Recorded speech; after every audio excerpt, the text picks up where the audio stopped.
لا شيء يعيق مسيرتي ما دام بقلبي الجناح، لا فشل ينالني ما دام بروحي سر النجاح، بإرادتي أحلق وأعلو بحلمي فوق الجراح، أنا قادر أرسم بالأمل دربي ليصبح كل نصر متاح، أنا قادر أهزم كل ليل وأعلن للكون الصباح.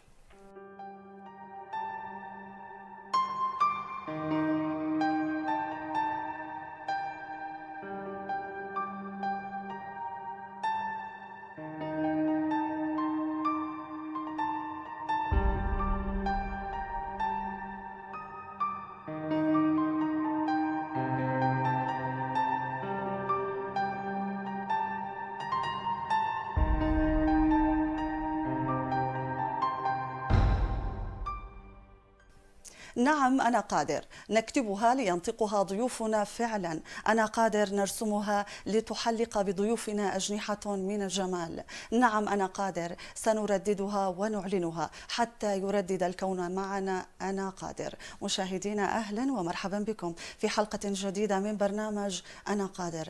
اليوم مشاهدينا سنلقي الضوء على مشاعل أمل تضيء في مساحات الحزن في حياتنا.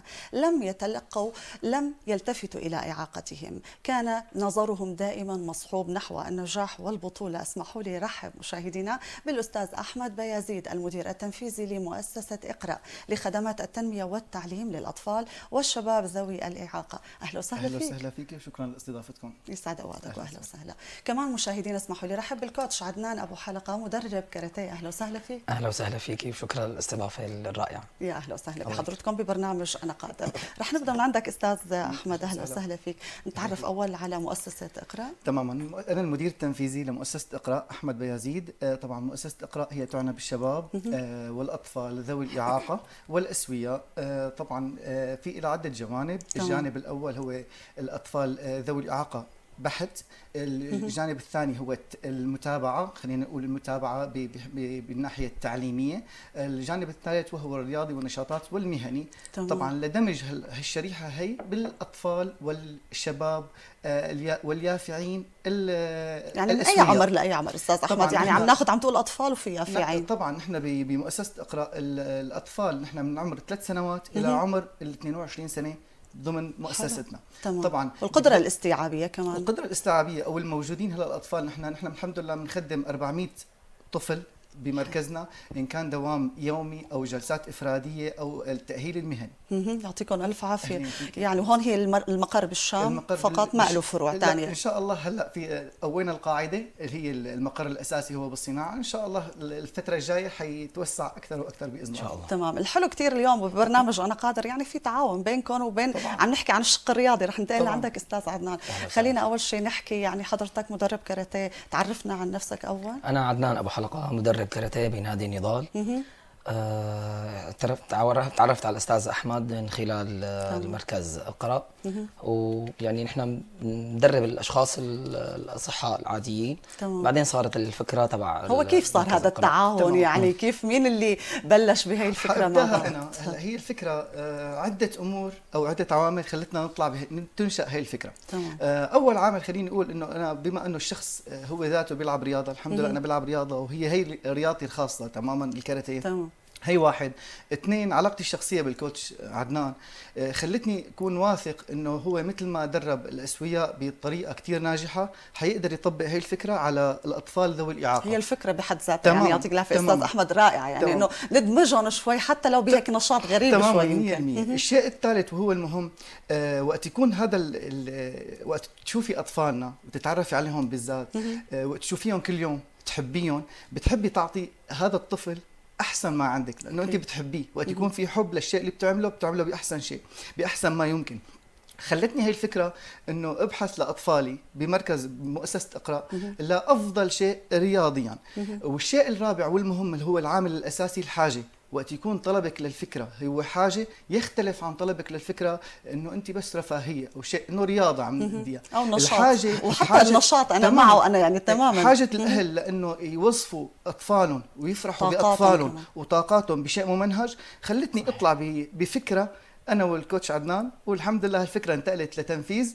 التنفيذ بعد فترة طلعت لنجاح، ونجاح شافوه كل العالم وشفته بأهالي أطفالنا. نحن رح نشوفه معكم، يعني رح نحكي عنهم، تعيشونا هي الأجواء. بس رح ننتقل، يعني أنت تقبلت الفكرة، أنت بتدرب مثل ما حكيت بالنادي يعني وناس أصحاء، يوم عرض عليك اللي هون أستاذ أحمد، شو قلت له؟ شو كان ردة فعله؟ هلا أول شيء قلت له بدنا نعمل تجربة. أنا كانت يعني فكرة مثل يعني تحدي إنه ممكن أحسن ولا لا.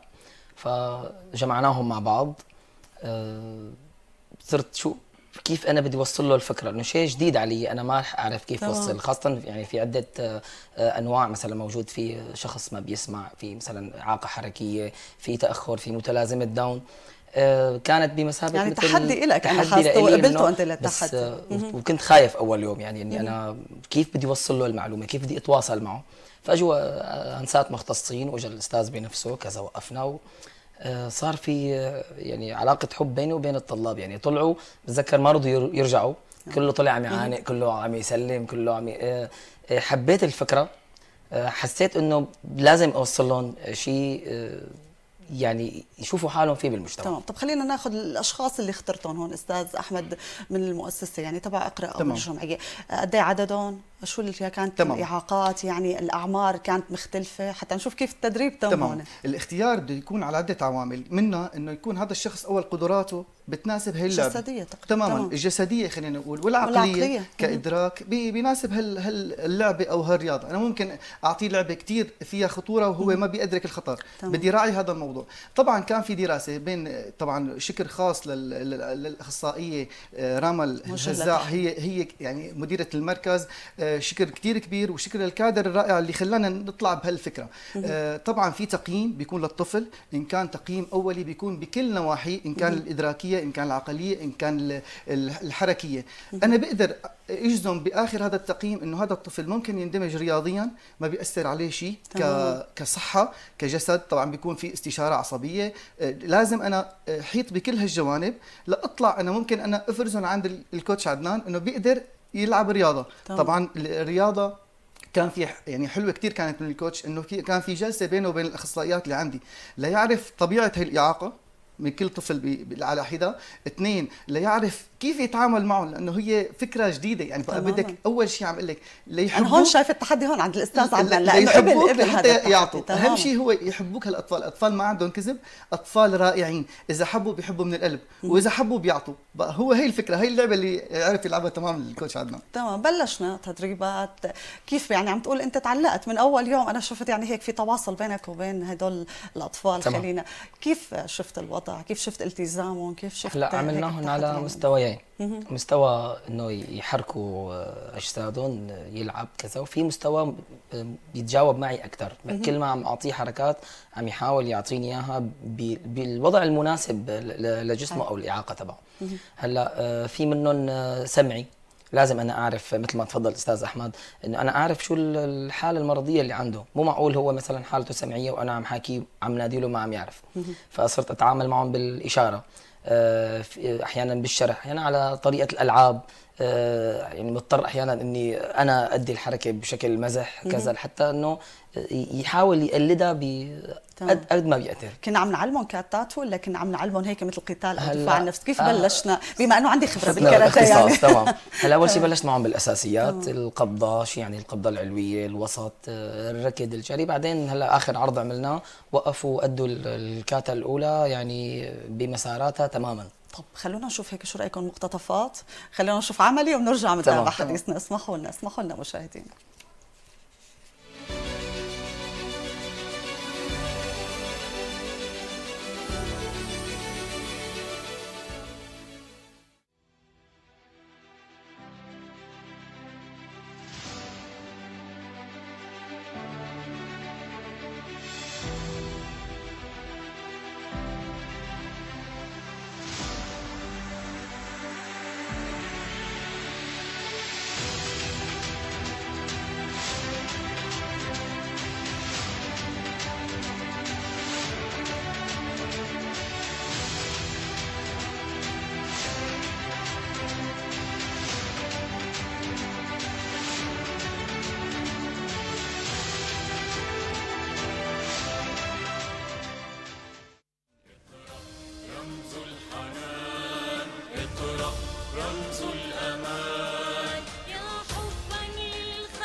بالخير وفية، أخيار للإنسانية، نبضات حناجرها قوية، تهتف تحيا اقرأ.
يعني يعطيكم الف عافيه. الله يعافيك يعني يا استمتعنا بهي اللقطات اللي شفناها لنفرج المشاهدين ان هي بالمركز الثقافي هي بالميدان. بالمركز الثقافي بالميدان. تمام، هي لاحظنا فعالية. فرحه الاطفال تمام. يعني. تمام. هي فعاليه، هذا جزء صغير كثير من اللي شفتوه.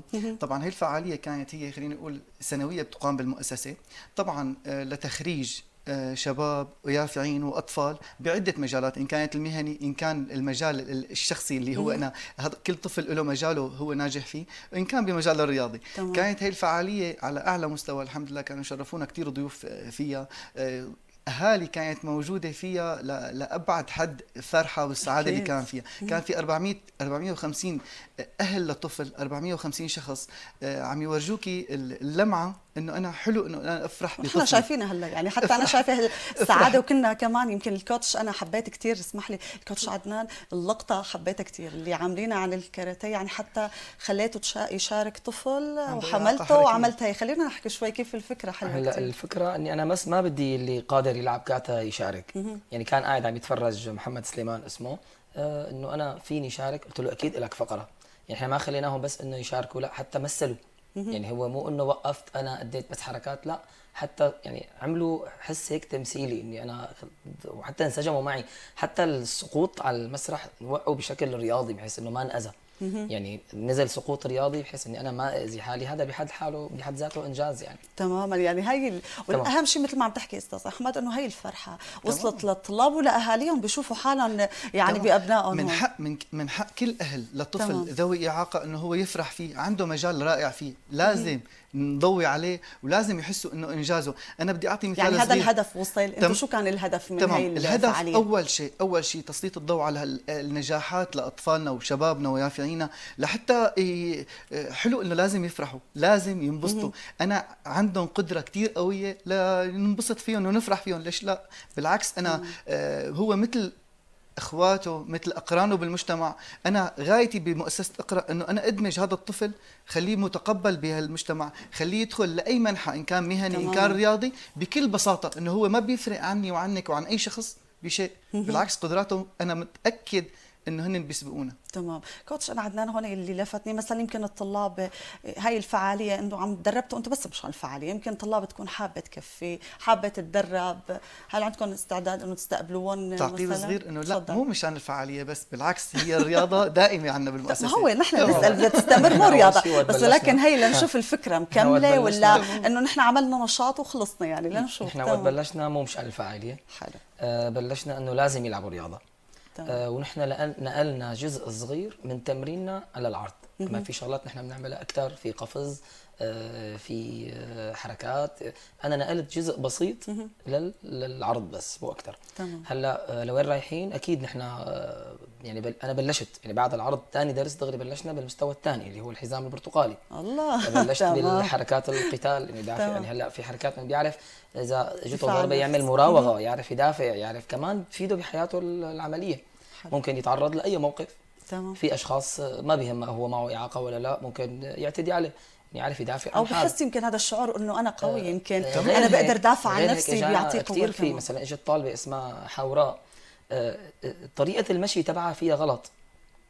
في فيديو كان لو كنت جبته معي، فرق مشيتها فرقت، صارت مشيتها اسرع، صارت بجوز العضلات فعلا يمكن بس صار في بس مد بدها تماما. تحفيز، يعني تمام. العضله تمرين بدها تحفيز وتحفيز. لحتى يعني هن مثلا بيعطوا بمجالهم كيف يظبطوا لهم النقص، وانا عم حاول بمجانب الرياضي اني كمان قوي نقاط الضعف. تأهيل يعني يعتبر فصارت هون سرعه حساسة. الاستجابه تمام. اسرع، فرقناهم. حتى وقت مثلا صار في عطله او شيء، في غياب، نرجع نلاقيهم تراجعوا.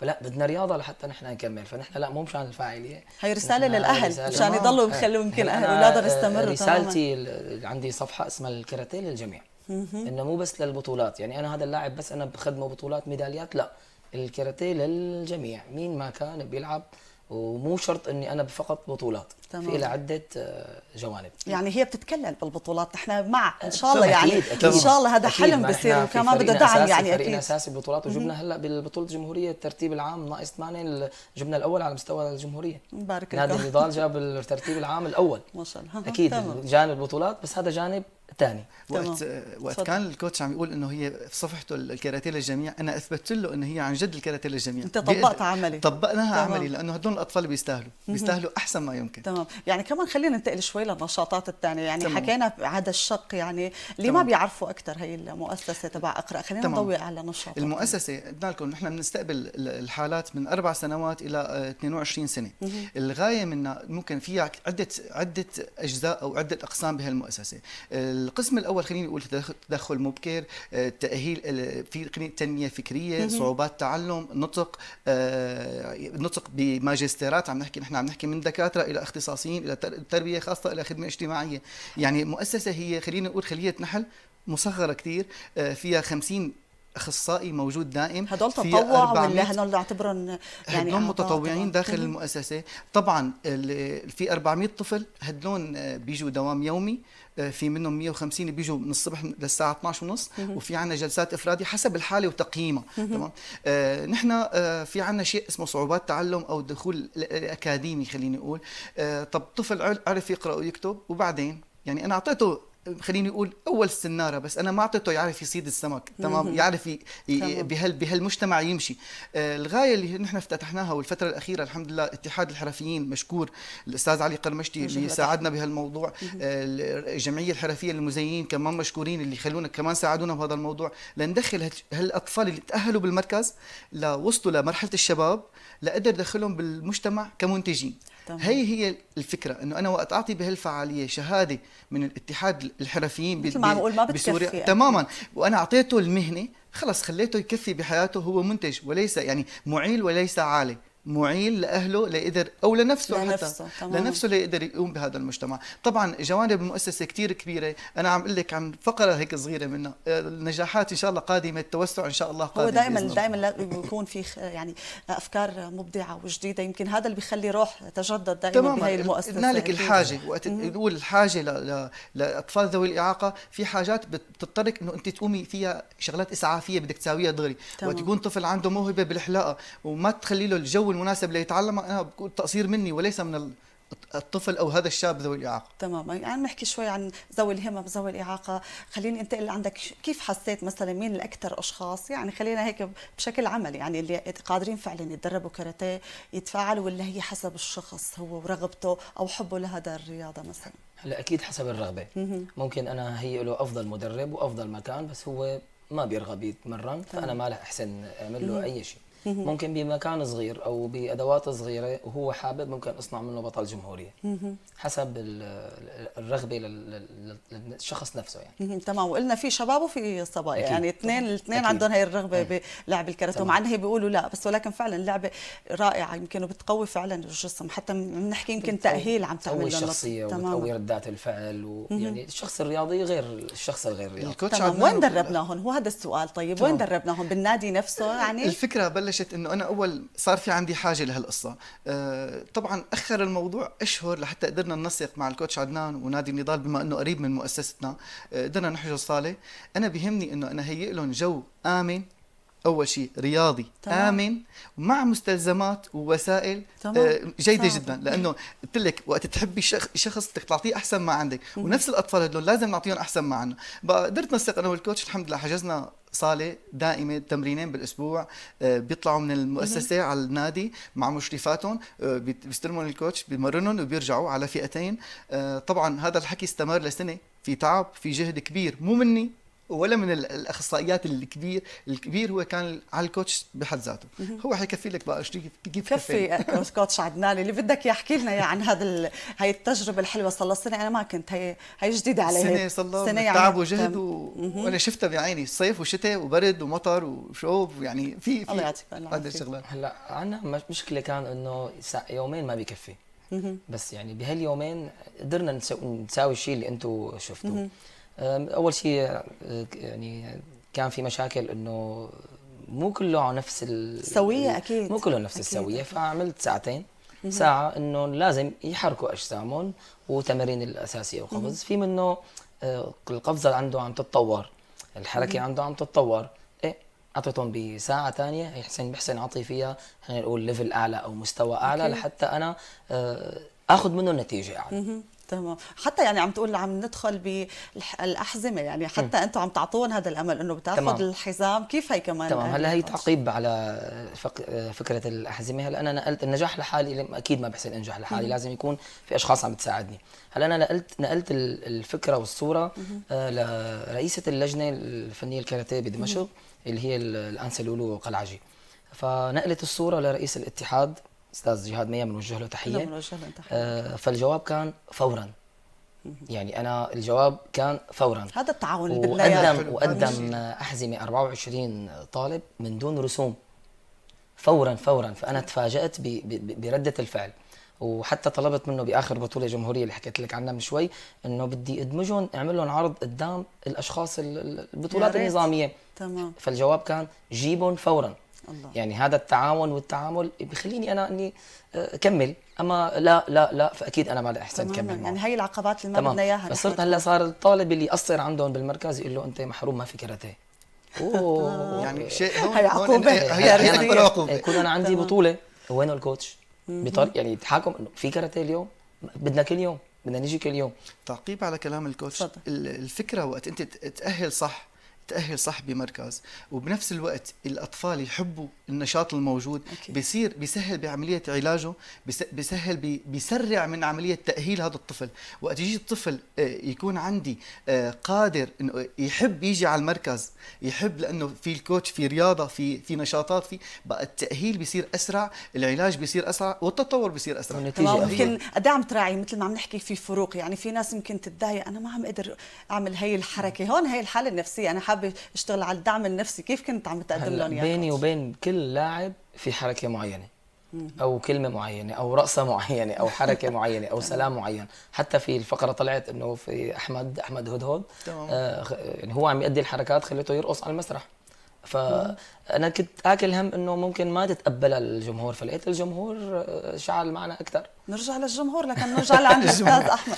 يعني هون الاهل، انت حكيت عن هي فرحتهم، ونحن هي دائما رساله عبر برنامج انا قادر دائما موجهه للاهل اللي بيحرموا ابنائهم للاسف. يعني هي النشاط، هي انه الاندماج حتى لو مع اقرانهم، لانه يمكن هي اول بذره بنكون حتى يعرفوا ينطلقوا للمجتمع. المحرك الاساسي بعلاج اي طفل ذوي إعاقة أو شاب ذوي إعاقة أو أيا كان هو الأهل. تماما. إذا كان الطفل عنده قدرة كتير عالية وهو مكبوت من 4 حيطان ما حيتطلع. أكيد. الغاية أنا الأهل هي المحرك، وعن جد شكر من القلب لكل أهل طفل ذوي إعاقة، لأنه بعرف هو الحمل كتير كبير عليهم. أكيد. بس والله ابنك قادر، ابننا قادر. أي الأطفال هدول بس بدهم حدا يسيرهم، بدهم حدا يحفزهم. وقت أنا أحكي عن الفعالية بالذات، تصوري إنه يكون 450 أم وأب عم يبكوا من الفرح، عم يبكوا إنه أنا حلو إنه أنا أشوف ابني على أول طريق بالنجاح. ممكن يكون هو بالنسبة لشخص طبيعي هو شيء عادي، يعني حزام أصفر شو يعني، بس أنا وقت تكون قدرتي هيك على قد الحزام، أو أنا أكبر بكتير من هذا الحزام، حكون أنجزت كتير بشيء كبير. الغاية الفرحة نستنا كل التعب. فرحة الأهل ممكن دعوة من أم، دعوة من أب تعطيني سعادة لبعد عشرات سنين. تمام. هي بس فرحة أكيد. صغيرة. نحن شو قدمنا؟ نحن عم بأيامنا العادية، بس هي الطفل وقت يعطيكي كتير بتحبي تعطيه أكثر. اكيد، ونحن دائما بناخذ طاقه فعلا من هي الاشخاص اللي بيكونوا ضيوفنا، يعني بيساعدونا دائما بهي المواهب، وبنقول لهم حتى لو ما كان عنده موهبه، حتى لو ما كان حقه، يعني انه يعني نحاول تمام. معه شو بيقدر هو يعمل، تمام. او نعطيه اللي بده اياه. كمان اذا بنشوف في دائما في مؤسسات او جمعيات بتخلي في نشاطات للاهل كمان، هل كمان هون بتوعنا بالاهل، بما انه في اهل احيانا بيرافقوا تمام. اولادهم يعني تماما. مشان ما يضلوا قاعدين هيك. الفكرة هي بالذات عنا في مكان للانتظار، بس أحسن ما يقعدوا الأهالي. تماما. وهلا الأهالي اللي عم بيشوفونا حيضحكوا، لأنه أنا بتابع هذا الموضوع كتير. أحسن ما يحكوا ويكون الموضوع راح هيك على الفاضي، 45 دقيقة أو ساعة بانتظار الطفل. أنا مشان هيك أنشأت شيء مهني للأطفال، للأمهات، للشريحة الكبار بالعمر، إنه حتى يملوا وقتهم بانتظار الجلسة، إنه يدخلوا إن كان كروشيه، إن كان حلاقة، إن كان مكياج، إن كان يعني مهن ممكن تستفيدي منهم بنفس الوقت. أنت عم تعالجي ابنك، وبنفس الوقت عم تأهلي ذاتك وتطوريه. هذا هو المطلوب يمكن. تماماً. رسالة. شو رأيك أستاذ عدنان؟ ناخذ يعني نحن وقتنا مضى سريعا حتى ما حسيت أنا بالوقت، وفي مقتطفات ثانية إن شاء الله كمان بنشوفها بعدين. إذا بتحكي لنا رسالة عبر برنامج أنا قادر من خلال تجربتك هي اللي يعني كانت مع مؤسسة. هلا بدي أضيف بس جملة نسي أقولها أستاذ أحمد. في أحد الأهالي إنه أنا ابني عن جد أخذ الحزام ولا أنتم عم تجبروا بخاطره؟ قلنا لهم أكيد لا، هلا على المسرح رح تشوفوا. فتفاجئت بابنه انه شلون يعني هو عنده اعاقه بالمشي. تمام. يعني مشيته ما لها سويه. وقف وادى الحركات واشتغل، يعني حتى الاهالي هن ما لهم مصدقين. فنحن الرساله هي انه الاهالي الدعم الاول بيكون من عندهم، مجرد ما انت بس ابعث لنا اياه والباقي علينا. الله وصلت. بتحب تحكي هيك رساله؟ يعني رسالتي انا انه الكاراتيه للجميع، وانا قادر. وانا عن جد معك. انا قادر. انا قادر. والكاراتيه للجميع. تفضل استاذ. ما بعرف اذا وصلنا للخاتمه نحن. ايه وصلنا. عن جد الوقت سريعا. انا بتمنى كنت هي، وان شاء الله هو هدفنا القادم، بنفس المؤسسه طبعا بمكان آخر، هي مكان للرياضة، مكان للتأهيل، مكان حتى يكون الخدمة المقدمة هي متكاملة. إنه يدخل الطفل إن كان تأهيل ولا إن كان رياضة ولا إن كان أي ميول مهني، لحتى يطلع آخر شيء طفل قادر إنه يندمج مع أي شريحة بالمجتمع اللي نحن عم فيه. أنا ليش أنت المدير التنفيزي هلا فهمت. هذا الهدف بإذن الله عم نشوفه قدامنا. الشكر عن جد كتير كبير لحضرتك ولاستضافتكم الكريمة. بتشكر أهالي الأطفال اللي عنا بالمؤسسة. الأطفال اللي عنا هن عن جد هيك سكاكر متحركة، يعني عن جد قطعة من القلب. هيك الأطفال ذوي الإعاقة بشكل عام، بس نحن بدنا نعرف كيف نتعامل معهم. أكيد. حبون حيحبوكم أكيد. هي رسالة حبوهم. تمام. شكرا، يعني نورتونا ببرنامج أنا قادر، تسلم. ومضى الوقت سريعا معكم. يعطيكم ألف عافية، وإن شاء الله بنضوي على نشاطات ثانية إن شاء الله. أهلا وسهلا فيك الأستاذ أحمد بيازيد، حضرتك المدير التنفيذي لمؤسسة اقرأ لخدمات التنمية والتعليم للأطفال والشباب ذوي الإعاقة. أهلا وسهلا. كوتش عدنان نورتنا. أهلا وسهلا فيك كوتش عدنان أبو حلقة، حضرتك مدرب كاراتيه. يعطيك ألف عافية. يا أهلا وسهلا.